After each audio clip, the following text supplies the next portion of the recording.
আপনারা এই মুহূর্তে মুঠো ফোনে ভিডিওটি দেখছেন, কিন্তু আজ আমি মুঠো ফোন না, বরং বলবো বোকা বাক্স নিয়ে কথা। আমরা ছোট থেকেই শুনে আসছি বোকা বাক্স মানেই টেলিভিশন বা টিভি, আর এই বোকা বাক্সের সঙ্গেই জড়িয়ে রয়েছে হাজার হাজার দর্শকের মনোরঞ্জন।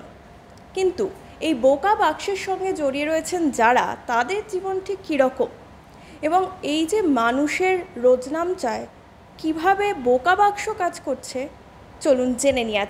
আজকে আমাদের সঙ্গে রয়েছেন দেবালয় ভট্টাচার্য, পরিচালক এবং অভিনেত্রী সোলাঙ্কি রায়। নমস্কার, তোমাদের ওয়ান ইন্ডিয়া বেঙ্গলিতে স্বাগত। কেমন আছো বলো আগে? খুব ভালো আছি। নতুন ওয়েব শো রিলিজ করছে, এর থেকে ভালো খবর আর কি হতে পারে। একদম। আর এই যে বোকা বাক্সতে বন্দি, একটা বলছে যে বোকা বাক্সের মধ্যে বন্দি হয়ে গেছে জীবন বলা যেতে পারে। তো এই বোকা বাক্সতে বন্দি নামকরণের সঙ্গে মানে কিভাবে মাথায় এলো আর কি গল্পটা? এই নামকরণটা আমার করা নয়, এটা সোহিনী, যে আমাদের এই হইচইয়ের তরফ থেকে আমাদের যে এক্সিকিউটিভ প্রডিউসার, ও খুবই ইনভলভ প্রজেক্টে। তো ও এই নামটা দিয়েছে, কারণ আমরা কোনো নাম খুঁজে পাচ্ছিলাম না। কারণ এই গল্পটার একটা ইউনিকনেস আছে এবং সেটাকে কি করে দর্শকের কাছে পৌঁছবো সেটা আমরা বুঝতে পারছিলাম না। ফাইনালি ও নামটা নিয়ে আসে এবং সবার মনে হয় নামটা খুব অ্যাপ্ট। কিন্তু আমার পয়েন্টটা হচ্ছে বোকা বাক্সতে বন্দি বলতে এটা নয় যে ও বোকা বাক্সতে আটকে যাচ্ছে, আসলে বোকা বাক্স জীবনটায় আটকে যাচ্ছে। হ্যাঁ, তো এটা একজন অভিনেত্রীর যে অভিনয় জীবন, সেখানে আসা কিছু ক্রাইসিস নিয়ে। এবং এটা কোনো, যেটা সবাইকেই বলছি, এটা খুব কোনো এক্সপেরিমেন্ট, হাই থট ওসব কিচ্ছু না। এটা একটা উপভোগ করার মতো থ্রিলার হিসেবে দেখতে হবে এবং উপভোগ করতে হবে।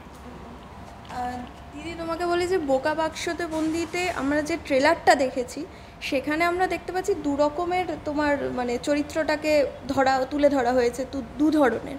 একটা হচ্ছে যে সিরিয়াল করছে সবসময়, যে সন্ধ্যারানী, এবং আর একটা সন্ধ্যামণি, এবং আর একটা হচ্ছে অপলা। তো কীরকম অভিজ্ঞতা এই রকম ধরনের চরিত্রে কাজ করার? That is who I am. আমি একদিকে সোলাঙ্কি এবং তার সাথে অন্যান্য যা চরিত্র অভিনয় করেছি সেই চরিত্রগুলো, এটা তারই একটা এক্সটেন্ডেড ভার্সন আমার মনে হয়। এখানে অপলা একজন অভিনেত্রী, অপলা দীর্ঘদিন ধরে টেলিভিশন সিরিয়ালসের সাথে যুক্ত, এবং সেখানেই ওরই একটি অভিনীত চরিত্র সন্ধ্যামণি। তো এটাই মানে এটা আমার কাছে একটু হালকা হোম গ্রাউন্ডে ম্যাচ হওয়ার মতন হয়েছে আর কি, যে আমিও একজন অভিনেত্রী কোইন্সিডেন্টালি, এবং আমি টেলিভিশন করেছি। তো that experience has helped me in the characterization of this project আর কি। একদম।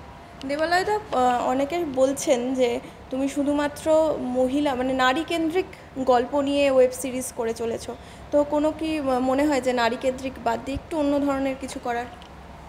কেন, মন্টু পাইলট করেছি পুরুষ কেন্দ্রিক, তার আগে চরিত্রহীন করেছি, এগুলো নারী পুরুষ সবই আছে, ওরকম কিছু নয়, পরপর হচ্ছে। নারীদের আমি বরাবরই খুব পছন্দ করি।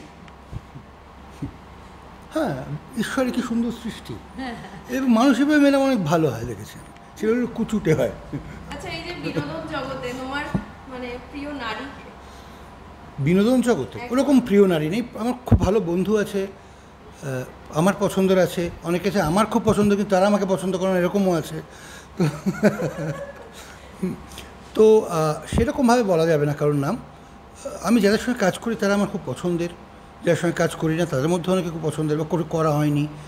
আমার টিম, আমার পরিবার, নারীরা চিরকালই আমার খুব ইন্সপায়ার করেছে এবং সঙ্গে থেকেছে, মানিয়ে গুছিয়ে নিয়েছে আমার সঙ্গে আর কি। হ্যাঁ হ্যাঁ, ঘরে বাইরে, হ্যাঁ মেনে নিয়ে, অ্যাকসেপ্টেন্স লেভেলটা খুব হাই। হ্যাঁ হ্যাঁ হ্যাঁ, সামহাউ প্যাম্পার করেছে। হ্যাঁ, কারেক্ট। আচ্ছা, এই যে বলিউড টলিউড মিলিয়ে যে অ্যাক্ট্রেসরা রয়েছেন, তাদের মধ্যে প্রিয় কে? এটা খুব মুশকিল বলা। দেখো, আমার ওরকম এখন তো আর সেই বয়সটা নেই যে সেলিব্রিটি ক্রাশ হবে, কিন্তু আমি আমার সত্যি এখন হিরোইনদের নিয়ে ফ্যান্টাসির বয়সটা নেই। হ্যাঁ হ্যাঁ, ছোটোবেলায় ছিল। কাজল পাগল ছিলাম কাজলের জন্য আমি। হ্যাঁ, ফিরা কালো কাজল। ফিরা কালো কাজল। আর সিনেমা ওইভাবে আসলে মেন স্ট্রিম সিনেমাকে খুব একটা ওইভাবে প্রভাবিত করেনি, যদি দেখতাম, তো তাই জন্য ওই ব্যাপারটা ঠিক ওইভাবে নেই। তো এই ওয়েব সিরিজ তো আসছে, ঠিক আছে, কিন্তু ওয়েব সিরিজের পর সিনেমায় কবে দেখা যাবে? তো দেখো, আমার ওয়েব সিরিজ বলো, সিনেমা বলো, সবই প্রচুর টাইম লেগে যায়।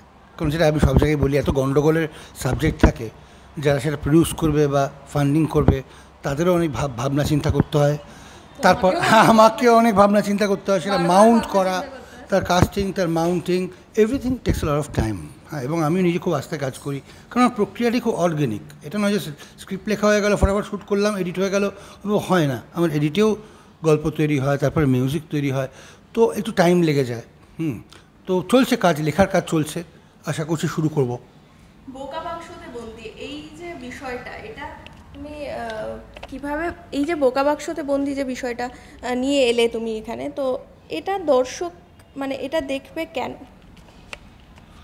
দেখার কোনো কারণ নেই, কিন্তু যদি দেখতে ইন্টারেস্টেড হয়, ভালো লাগবে দেখলে ভালো লাগবে। তার কারণ দেখো, কী পাবে সেটা আমি তো আগে বলে দিলে তারপরে লোকে ভালো না, খুবই কম পাচ্ছি, দেখবো না।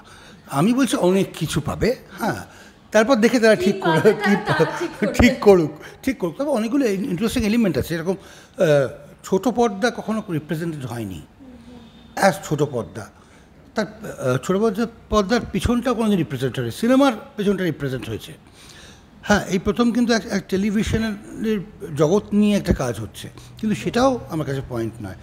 আর ফাইনালি যেটা হচ্ছে যে একটা মেয়ের গল্প, একটা মেয়ের গল্প, তার জীবনের গল্প, এবং সেটা নিয়ে একটা থ্রিলার, সব মিলিয়ে যদি নট ব্যাড কম্বিনেশন, দেখে নিতে পারে।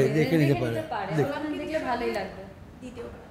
সোলঙ্কির সঙ্গে দ্বিতীয় কাজ, সোলঙ্কির সঙ্গে, হ্যাঁ, সোলঙ্কি আমিও তো ম্যাচিওর করছি, সোলঙ্কি আমাদের জার্নি আছে, সোলঙ্কিও কাজ করছে, ম্যাচিওর করছে, ওর সঙ্গে আমার প্রচণ্ড একটা কমফোর্টেবিলিটি আছে।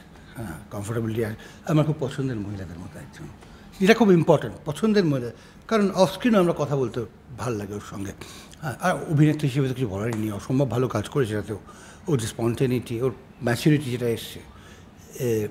এবার আর কি বলো না, ভালো কথা বলি, ওর আধার কার্ড আছে, সিরিয়াসলি মহিলাদের আধার কার্ড আছে, তো আমাদের একজন মহিলাদের আধার কার্ড আছে।